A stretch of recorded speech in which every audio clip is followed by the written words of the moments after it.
آپ سب دوستوں کی خدمت میں سلام اور آداب۔ ہم گفتگو یہ کر رہے تھے کہ جب آپ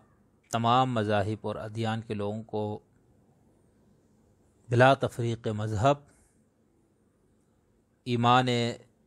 باللہ، ایمان بالیوم الآخر اور عمل صالح کی بنیاد پر نجات و سعادت کا سزاوار ٹھہرائیں گے، تو پھر اس آیت کا کیا کیا جائے گا جس کے اندر ہے کہ دین اللہ کے نزدیک اسلام ہے،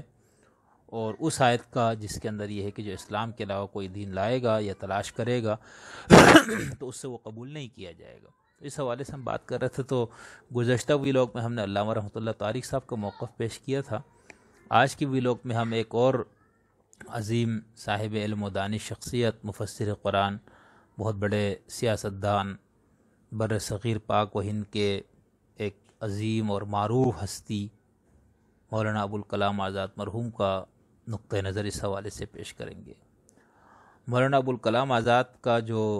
موقف تھا اس حوالے سے، اس پہ ہم نے ایک تفصیلی 2 ویلاگز کیے تھے، اور اس میں ہم نے یہ بتایا تھا کہ ان کے حوالے سے 2 نقطۂ نظر پائے جاتے ہیں۔ ایک نقطۂ نظر کی روح سے وہ وحدت ادیان کے اس مفہوم کے قائل نہیں تھے جو متنازعہ ہے، بلکہ وہ وحدت دین کے قائل تھے، یعنی کہ تمام انبیاء کا دین ایک تھا، اس کو سب مانتے ہیں۔ لیکن یہ کہنا کہ آج بھی دنیا میں جتنے مذاہب ہیں وہ اپنے اپنے مذہب پر عمل کرتے ہوئے نجات و سعادت کے مستحق ہے، تو یہ بات ابوالکلام کی طرف منسوب کرنا ٹھیک نہیں ہے۔ جبکہ دوسرا موقف یہ ہے، ان کی زندگی سے یہ دونوں باتیں شروع ہوئی تھی۔ دوسرے موقف کے والوں کا یہ خیال ہے کہ نہیں، مولانا ابوالکلام آزاد صاحب اسی موقف کے قائل تھے، اور اس کے لیے ان کی جو تفسیر ام الکتاب اور باقی جو ترجمان القرآن جو ان کی زندگی میں یا جتنے وہ کام کر سکے تھے، اس پورے پہ آپ نظر ڈالیں تو ان کا یہ کہنا ہے، جو اس موقف کے حامی ہے، اس میں آپ کو ان کا یہ نقطہ نظر جا بجا نظر آئے گا، کھلا واضح الفاظ میں۔ تو ہم آگے کسی بھی لوگ میں کچھ اقتباسات ہم پیش کریں گے مولانا ابوالکلام آزاد مرحوم کی تفسیر سے، جس سے یہ ثابت ہوگا کہ وہ وحدت ادیان کے اسی تصور کے قائل تھے جو متنازعہ تصور ہے۔ ٹھیک ہے، آج ہم صرف یہ بتانا چاہیں گے کہ وہ ان 2 آیتوں کا کیا مفہوم لیتے ہیں۔ مولانا ابوالکلام آزاد نے اور باقی مفسرین نے بھی شریعت اور دین میں فرق کو بیان کیا ہے۔ کچھ لوگوں نے تو اس فرق کو تسلیم کرنے سے جو اس کے نتائج ان حضرات نے نکالے اس سے انکار کیا ہے۔ ایک تو سورہ شورا کی آیت نمبر 13 ہے جو ہم آگے اس پہ بات کریں گے، اور پھر ایک سورہ المائدہ کی آیت نمبر 48 ہے جس کے اندر لِكُلٍّ جَعَلْنَا مِنْكُمْ شِرْعَةً وَمِنْهَاجًا کہا کہ سب کے لیے شریعت اور منہاج کو الگ بیان کیا ہے، اور شرع لکم من الدین سورہ الشورى میں بتایا کہ تمام نبیوں کا دین ایک تھا، تو اس سے شریعت اور دین کا اختلاف، ٹھیک ہے، یہ 2 الگ الگ چیزیں ہیں۔ تو ابوالکلام آزاد صاحب وغیرہ جو حضرات گرامی قدر ہے، ان کا یہ خیال ہے کہ یہ جو ان الدین عند اللہ الاسلام اور ومن یبتغی غیر الاسلام دینا، ان آیات میں اسلام بطور دین ہے، بطور شریعت نہیں، ٹھیک ہے، کہ تمام نبیوں کو جو دین دیا گیا وہ الاسلام ہے، اس کے بعد پھر شریعتیں سب کی مختلف ہو گئی، ٹھیک ہے۔ تو ان کا یہ خیال ہے کہ خدا کو جو بنیادی چیز جو مطلوب ہے، جس کو یہ قانون نجات و سعادت کہتے ہیں، وہ الدین میں مضمر ہے۔ باقی رہی شریعت یا اس کی جو ظاہری رسومات اور اس کی ادائیگی کے طور طریقے، تو انہوں نے اس کے اوپر بات بہت تفصیل سے کی کہ یہ مطلوب نہیں تھا۔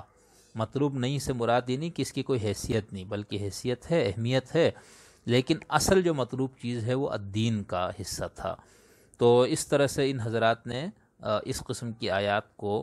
کی تشریح کی ہے کہ ان آیات میں یہ بتایا گیا ہے کہ بھئی الاسلام تو تمام نبیوں کا دین تھا، ٹھیک ہے، بعد میں گروہ بندیوں کی وجہ سے، یا جب لوگوں نے یہ سمجھ لیا کہ گروہ میں آنے سے آپ کی نجات ہوگی اور آپ کو سعادت ملے گی، آسمانی بادشاہت میں آپ کو مقام اس گروہ میں آنے سے حاصل ہوگا، تو ان کا یہ کہنا ہے کہ قرآن نے جا بجا اس کی تردید کی ہے۔ میں یہاں پر ایک 2 اقتباس ان کی تفسیر سے پیش کرتا ہوں۔ تفسیر ترجمان القرآن سورہ ام الکتاب کی تفسیر جو سورہ فاتحہ کی، اور اس میں انہوں نے اس پہ بات کی ہے۔ مولانا ابوالکلام صاحب الدین القیم اور فطرت اللہ کے عنوان سے لکھتے ہیں،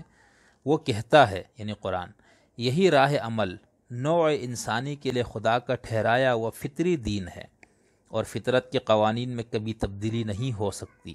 یہی الدین القیم ہے، یعنی سیدھا اور درست دین جس میں کسی طرح کی کجی اور خامی نہیں۔ یہی دین حنیف ہے جس کی دعوت حضرت ابراہیم نے دی تھی۔ اسی کا نام میری اصطلاح میں الاسلام ہے، یعنی خدا کے ٹھہرائے ہوئے قوانین کی فرما برداری۔ تو یہ اس کا مفہوم اس طرح سے لے رہے ہیں۔ پھر انہوں نے یہ آیت پیش کی فَأَقِمْ وَجْهَكَ لِلدِّينِ حَنِيفًا فِطْرَةَ اللَّهِ الَّتِي فَطَرَ النَّاسَ عَلَيْهَا لَا تَبْدِيلَ لِخَلْقِ اللَّهِ ذَلِكَ الدِّينُ الْقَيِّمُ وَلَكِنَّ أَكْثَرَ النَّاسِ لَا يَعْلَمُونَ مُنِيبِينَ إِلَيْهِ وَاتَّقُوهُ وَأَقِيمُوا الصَّلَاةَ وَلَا تَكُونُوا مِنَ الْمُشْرِكِينَ مِنَ الَّذِينَ فَرَّقُوا دِينَهُمْ وَكَانُوا شِيَعًا كُلُّ حِزْبٍ بِمَا لَدَيْهِمْ فَرِحُونَ۔ ترجمہ یہ کرتے ہیں تم ہر طرف سے منہ پھیر کر الدین کی طرف رخ کرو، یہی خدا کی بناوٹ ہے جس پر اس نے انسان کو پیدا کیا۔ اللہ کی بناوٹ میں کبھی تبدیلی نہیں ہو سکتی۔ یہی الدین القیم ہے، یعنی سیدھا اور سچا دین۔ لیکن اکثر انسان ایسے ہیں جو نہیں جانتے۔ دیکھو، اسی ایک خدا کی طرف متوجہ رہو، اس کی نافرمانی سے بچو، نماز قائم کرو اور مشرکوں میں سے نہ ہو جاؤ جنہوں نے اپنے دین کے ٹکڑے ٹکڑے کر دیے اور گروہ بندیوں میں بٹ گئے۔ ہر گروہ کے پاس جو کچھ ہے اسی میں وہ مگن ہے۔ اس کا یہ الاسلام کی ہیڈنگ لگا کے لکھتے ہیں مولانا ابوالکلام آزاد صاحب مرحوم۔ وہ کہتا ہے خدا کا ٹھہرایا ہوا دین جو کچھ ہے یہی ہے، اس کے سوا جو کچھ بنا لیا گیا ہے وہ انسانی گروہ بندیوں کی گمراہیاں ہیں۔ بس اگر تم خدا پرستی اور عمل صالح، یہ لفظ بہت استعمال کرتا ہے یہ دونوں الفاظ، ٹھیک ہے، ان کا یہ خیال ہے کہ یہی سب بنیاد ہے۔ بس اگر تم خدا پرستی اور عمل صالح کی اصل پر، جو تم سب کے یہاں اصل دین ہے، جمع ہو جاؤ اور خود ساختہ گمراہیوں سے باز آ جاؤ تو میرا مقصد پورا ہو گیا۔ میں اس سے زیادہ اور کیا چاہتا ہوں؟ اس کے بعد پھر انہوں نے وہ آیت پیش کی ان الدین عند اللہ الاسلام وما اختلف الذین اوتوا الکتاب الا من بعد ما جاءهم العلم بغیا بینہم ومن یکفر بآیات اللہ فإن اللہ سریع الحساب فإن حاجوک فقل اسلمت وجہی للہ ومن اتبعنی وقل للذین اوتوا الکتاب والامیین ااسلمتم فإن اسلموا فقد اہتدوا وإن تولوا فإنما علیک البلاغ واللہ بصیر بالعباد۔ ترجمہ ابوالکلام آزاد صاحب نے ان آیات کا لکھا ہے اللہ کے نزدیک ایک ہی ہے، اللہ کے نزدیک دین ایک ہی ہے اور وہ الاسلام ہے، اور یہ جو اہل کتاب نے اختلاف کیا اور ایک دین پر مجتمع رہنے کی جگہ یہودیت اور نصرانیت کی گروہ بندیوں میں بٹ گئے، یہ انہوں نے بریکٹ میں یہ بات لکھی ہے۔ تو یہ اس لیے ہوا کہ اگرچہ علم و حقیقت کی راہ پر کھل چکی تھی لیکن آپس کی ضد اور سرکشی سے اختلاف میں پڑ گئے۔ اور یاد رکھو جو کوئی اللہ کی آیتوں سے انکار کرتا ہے تو اللہ کا قانون مکافات بھی حساب لینے میں سست رفتار نہیں۔ پھر اگر یہ لوگ تم سے اس بارے میں جھگڑا کریں تو تم کہو میری اور میرے پیروں کی تو راہ تو یہ ہے کہ اللہ کے آگے سر اطاعت جھکا دینا، اور ہم نے سر جھکا دیا ہے۔ پھر اہل کتاب سے اور ان پڑھ لوگوں سے یعنی مشرکین عرب سے پوچھو تم بھی اللہ کے آگے جھکتے ہو یا نہیں، یعنی ساری باتیں جھگڑے کی چھوڑ دو، یہ بتلاؤ تمہیں خدا پرستی منظور ہے یا نہیں۔ اگر وہ جھک گئے تو سارا جھگڑا ختم ہو گیا اور انہوں نے راہ پا لی۔ اگر روح گردانی کریں تو تمہارے ذمہ جو کچھ ہے وہ پیام حق پہنچا دینا ہے، اور اللہ کی نظروں سے بندوں کا حال پوشیدہ نہیں۔ اس کا وضاحت میں یہ لکھتے ہیں اس نے دین کے لیے الاسلام کا لفظ اسی لیے اختیار کیا ہے کہ اسلام کے معنی کسی بات کے مان لینے اور فرما برداری کرنے کے ہے۔ وہ کہتا ہے دین کی حقیقت یہی ہے کہ خدا نے جو قانون سعادت انسان کے لیے ٹھہرایا اس کی ٹھیک ٹھیک اطاعت کی جائے۔ یہ جو قانون سعادت کی مولانا ابوالکلام آزاد صاحب بات کرتے ہیں، سارا مسئلہ ساری جو ان کی فکر کی جو خلاصہ ہے وہ اسی کے اندر موجود، ٹھیک۔ اور اس تفسیر کے اندر اس قدر مقامات پر اس قدر زیادہ اس کو استعمال کیا گیا ہے اور اس کی وضاحت کی گئی ہے کہ آپ اس کو جب پڑھیں گے تو آپ کو بات سمجھ میں آئے گی کہ کیوں مولانا ابوالکلام آزاد صاحب سے متعلق بہت سے اہل علم نے یہ کہا کہ وہ تمام مذاہب کے نجات اور سعادت کے قائل ہے، ٹھیک۔ اور یہ چیز ہم اگلے ویلاگز میں میں آپ کے سامنے ان کا جو دین اور شریعت کو جو فرق اس حوالے سے تفصیل سے جو انہوں نے لکھا وہ میں آپ کو پڑھ کے سناتا ہوں، وہ اقتباسات بھی اور اس کے علاوہ کچھ اور اقتباسات بھی جس سے اس بات کی تائید ہوتی ہے۔ اقتباسات پیش کرنے کا مقصد یہ ہے کہ آپ خود سنیں اور سننے کے بعد پھر آپ بھی اس سے کوئی نتیجہ اخذ کریں، ٹھیک ہے۔ اس لیے تاکہ اس کے اندر دیانتداری رہے اور بددیانتی کا گمان نہ ہو، انہی کے الفاظ آپ کے سامنے پیش کیے جائیں گے۔ مولانا صاحب لکھتے ہیں است دین کے لیے الاسلام کا لفظ اسی لیے اختیار کیا ہے کہ اسلام کے معنی کسی بات کے مان لینے اور فرمانبرداری کرنے کے ہے۔ وہ کہتا ہے دین کی حقیقت یہی ہے کہ خدا نے جو قانون سعادت انسان کے لیے ٹھہرایا ہے اس کی ٹھیک ٹھیک اطاعت کی جائے۔ وہ کہتا ہے یہ کچھ انسان ہی کے لیے نہیں ہے بلکہ تمام کائنات ہستی اسی اصل پر قائم ہے۔ سب کے بقا و قیام کے لیے خدا نے کوئی نہ کوئی قانون عمل ٹھہرا دیا ہے اور سب اس کی اطاعت کر رہے ہیں۔ اگر ایک لمحہ کے لیے بھی روگردانی کرے تو کارخانہ یہ ہستی درہم برہم ہو جائے۔ افغیر دین اللہ یبغون ولہ اسلم من فی السماوات ومن فی والارض طوعا وکرہا والیہ یرجعون۔ پھر کیا یہ لوگ چاہتے ہیں اللہ کا ٹھہرا ہوا دین چھوڑ کر کوئی دوسرا دین ڈھونڈ نکالیں؟ حالانکہ آسمان اور زمین میں جو کوئی بھی ہے سب چار اور ناچار اسی کے ٹھہرائے ہوئے قانون عمل کے آگے جھکے ہوئے ہیں اور بالآخر سب کو اسی کی طرف لوٹنا ہے۔ وہ جب کہتا ہے الاسلام کے سوا کوئی دین اللہ کے نزدیک مقبول نہیں، تو اس کا مطلب یہی ہوتا ہے کہ دین حقیقی کے سوا جو ایک ہی ہے اور تمام رسولوں کی مشترک تعلیم ہے، انسانی ساخت کی گروہ بندی مقبول نہیں۔ ٹھیک ہے، یہ مولانا ابوالکلام آزاد کی صریح اور واضح الفاظ ہے۔ سورہ آل عمران میں جہاں یہ بات بیان کی ہے کہ دین حقیقی کی راہ تمام مذہبی رہنماؤں کی تصدیق اور پیروی کی راہ ہے، وہی متصلاً یہ بھی کہہ دیا ہے کہ وَمَن يَبْتَغِ غَيْرَ الْإِسْلَامِ دِينًا فَلَن يُقْبَلَ مِنْهُ وَهُوَ فِي الْآخِرَةِ مِنَ الْخَاسِرِينَ۔ اور جو کوئی اسلام کے سوا کوئی دوسرا دین چاہے گا تو یاد رکھو اس کی راہ کبھی قبول نہ کی جائے گی اور وہ آخرت کی دن دیکھے گا